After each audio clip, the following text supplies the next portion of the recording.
आधुनिक भारत का प्रथम चैप्टर। भारत में यूरोपीय कंपनी का आगमन। मुगल वंश की स्थापना से पूर्व एकमात्र यूरोपीय कंपनी भारत आई है। उसका नाम पुर्तगाली ईस्ट इंडिया कंपनी है। इस कंपनी का भारत आगमन 1498 में हो गया था। भारत आने वाली प्रथम यूरोपीय कंपनी पुर्तगाली है तथा भारत से सबसे अंतिम में भारत से जाने वाली यूरोपीय कंपनी पुर्तगाली है। अर्थात हम ये कह सकते हैं कि भारत में सबसे अधिक वर्षों तक रहने वाली यूरोपीय कंपनी पुर्तगाली है। 15वीं शताब्दी में यूरोप महादेश के दो देश स्पेन और पुर्तगाली ने भौगोलिक खोज में सबसे महत्वपूर्ण भूमिका निभाया। पुर्तगाली यात्री बार्थोलोमो डियाज 1487 में केप ऑफ गुड होप अर्थात आशा अंतरिक्ष की द्वीप की खोज की। स्पेनिश यात्री कोलंबस 1492 में अमेरिका की खोज किया तथा उसे नई दुनिया कहकर पुकारा। वहाँ के लोगों को रेड इंडियन कहा। पुर्तगाली यात्री वास्को डी गामा 1498 में गुजराती पथ प्रदर्शक अब्दुल मुनीद की सहायता से भारत के लिए समुद्री मार्ग को खोजने में सफलता प्राप्त की। अर्थात हम ये कह सकते हैं कि भारत के लिए समुद्री मार्ग की खोज वास्को डी गामा ने किया। वास्को डी गामा सर्वप्रथम केरल के मालाबार तट पर अर्थात भारत के पश्चिमी तट पर पहुंचा। वास्को डी गामा का स्वागत केरल का राजा जयमोरी ने किया। इसका विरोध अरबी मूल के व्यापारियों ने किया। भारत आने वाले द्वितीय पुर्तगाली यात्री अल्ब्रेज कैब्राल था जो 1500 ईस्वी में भारत आया था। इन्होंने ही ब्राज़ील की खोज की थी।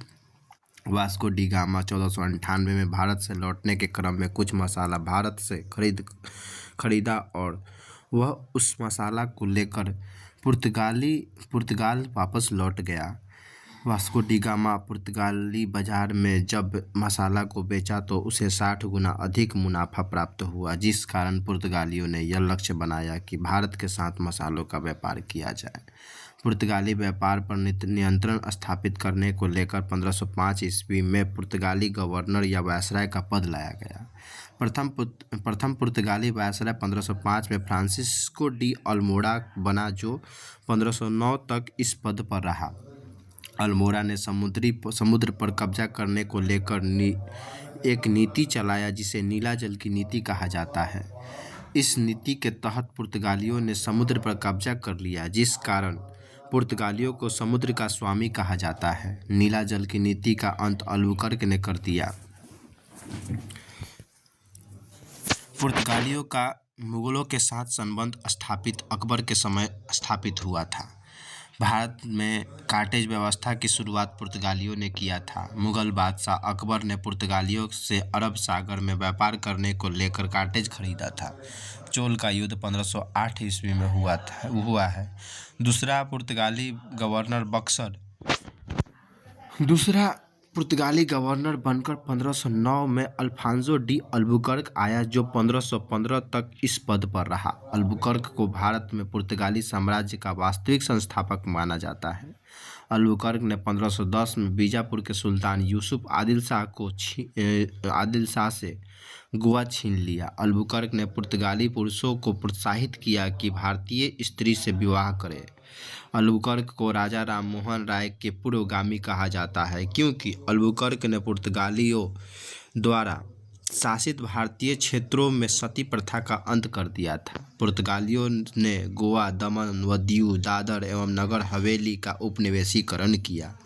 पुर्तगालियों ने मध्य अमेरिका से आलू, तंबाकू, मक्का भारत लाया। अर्थात हम ये कह सकते हैं कि पुर्तगालियों के भारत आगमन होने से ही भारत में उपरोक्त वस्तुओं का खेती होना प्रारंभ हुआ।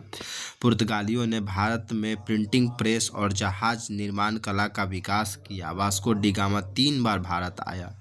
1498 ईस्वी में, 1502 ईस्वी में, 1524 ईस्वी में। पुर्तगालियों ने हिंद महासागर में फारस की खाड़ी में हारमुज में अपनी अड्डा बनाया। पुर्तगालियों को 1632 में हुगली से खदेड़ने का श्रेय मुगल बादशाह शाहजहां को जाता है। आज़ादी के बाद भी पुर्तगाली ईस्ट इंडिया कंपनी भारत में बनी रही। भारत की सेना ने 1961 में ऑपरेशन विजय के तहत गोवा को पुर्तगालियों से मुक्त करवाया। 1961 के समय गोवा के पुर्तगाली गवर्नर एंटोनियो सिल्वा हुआ करते थे। 12वां संविधान संशोधन 1962 के तहत गोवा को केंद्र शासित प्रदेश का दर्जा दिया गया, लेकिन बाद के वर्षों में 56वां संविधान संशोधन 1987 के तहत गोवा को पूर्ण राज्य का दर्जा दिया गया। गोवा वर्तमान समय में क्षेत्रफल के आधार पर भारत का सबसे छोटा राज्य है। पुर्तगाली ईस्ट इंडिया कंपनी को एस्टाडो ड इंडिया कंपनी के नाम से भी जाना जाता है। Dutch East India Company Netherland या हॉलैंड के निवासी को डच कहा जाता है। इंडिया आने वाले प्रथम डच यात्री कार्नेलियन हॉटमैन था, जो 1596 में भारत की यात्रा पर आया था। डच ईस्ट इंडिया कंपनी की स्थापना 1602 में हुई है। इस कंपनी को वेलिंगडे ओस्टे इंडिया कंपनी भी कहा जाता है।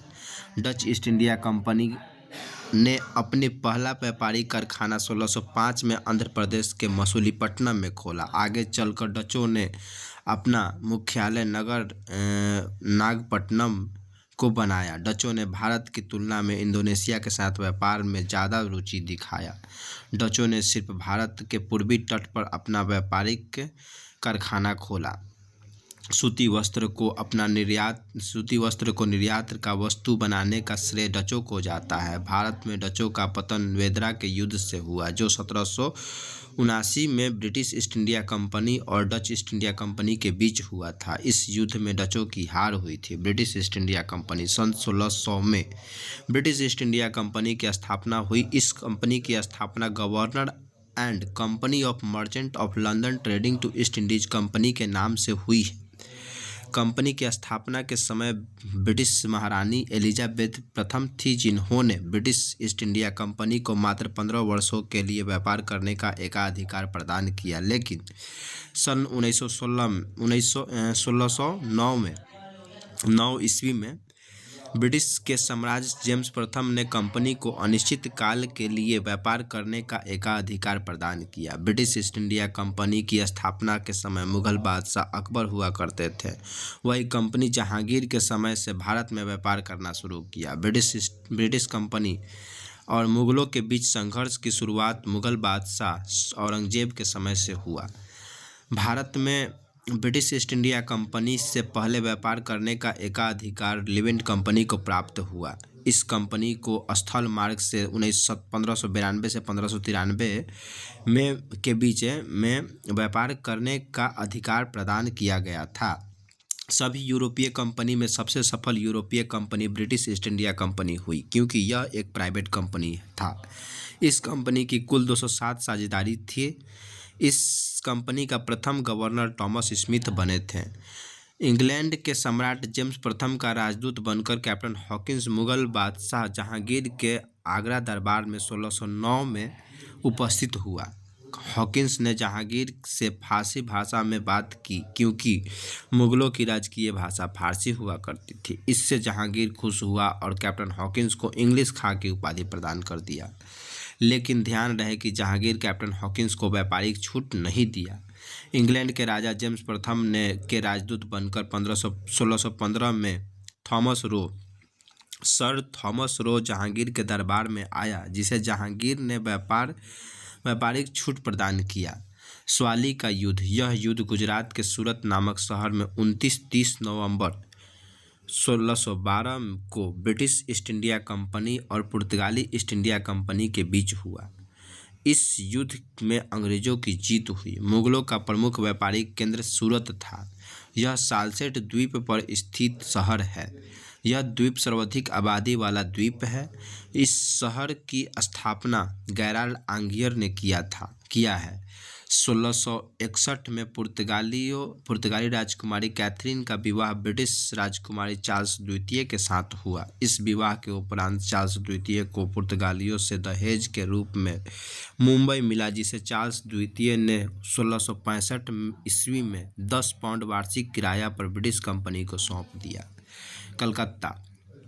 बंगाल के सूबेदार अजीम उस शान ने 1690 के दशक में मात्र 1200 वार्षिक किराया पर 3 गांव सूतानती, कालीकट और गोविंदपुर को अंग्रेजों को दिया। जॉब चारनाक नामक अंग्रेज ने इन तीनों गांवों को मिलाकर कलकत्ता नामक शहर को बसाया।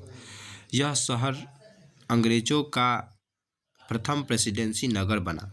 ब्रिटिश काल में 1774 से लेकर 1911 तक भारत की राजधानी कलकत्ता बनी रही। 1911 में तृतीय दिल्ली दरबार का आयोजन हुआ, जिसमें यह घोषणा किया गया कि भारत की राजधानी कलकत्ता के जगह दिल्ली को बनाया जाएगा। इस घोषणा के तहत ही 1 अप्रैल 1912 को भारत की राजधानी दिल्ली बनी। तब से लेकर आज तक भारत की राजधानी दिल्ली ही बनी रही है। प्रथम दिल्ली दरबार का आयोजन 1877 में तथा द्वितीय दिल्ली दरबार का आयोजन 1903 में हुआ है। 18वीं सदी में बंगाल इतना समृद्ध था कि उसे भारत का स्वर्ग कहा जाने लगा था। मद्रास, इस शहर को आज चेन्नई के नाम से जाना जाता है। इस शहर के संस्थापक फ्रांसिस डे ने चंद्रगिरी के राजा से 1639 में मद्रास को किराया पर लिया और फिर व्यापार करना शुरू किया। अंग्रेजों ने मद्रास में जो किला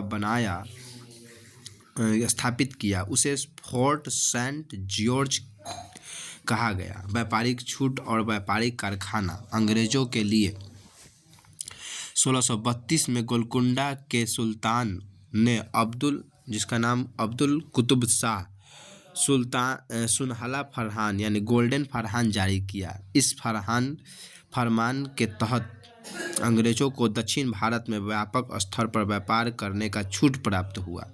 मुगल बादशाह फर्रुखसियर ने 1717 में व्यापक स्तर पर अंग्रेजों को व्यापारिक छूट प्रदान किया, जिसे मैग्ना कार्टा कहा जाता है। मैग्ना कार्टा एक फ्रांसीसी शब्द है। इसका प्रयोग पहली बार इंग्लैंड में हुआ था। जॉन सुरमन नामक ब्रिटिश अधिकारी के नेतृत्व में एक अंग्रेजी शिष्टमंडल व्यापारिक छूट लेने को लेकर मुगल बादशाह फर्रुखसियर के दरबार में उपस्थित हुआ था।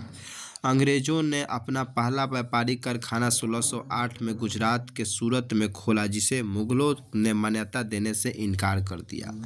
अंग्रेजों ने अपना दूसरा कारखाना आंध्र प्रदेश के मसूलीपट्टनम में 1611 में खोली, जिसे कर्नाटक के सरकार ने शीघ्र ही मान्यता प्रदान कर दिया।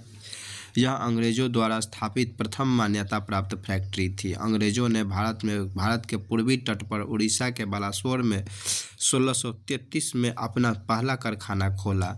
अंग्रेजों ने बंगाल में अपना पहला कारखाना 1651 में हुगली में खोला। अंग्रेजों ने सर्वप्रथम 1620 में बिहार के पटना के आलमगंज में व्यापारिक कोठी खोलने का प्रयास किया।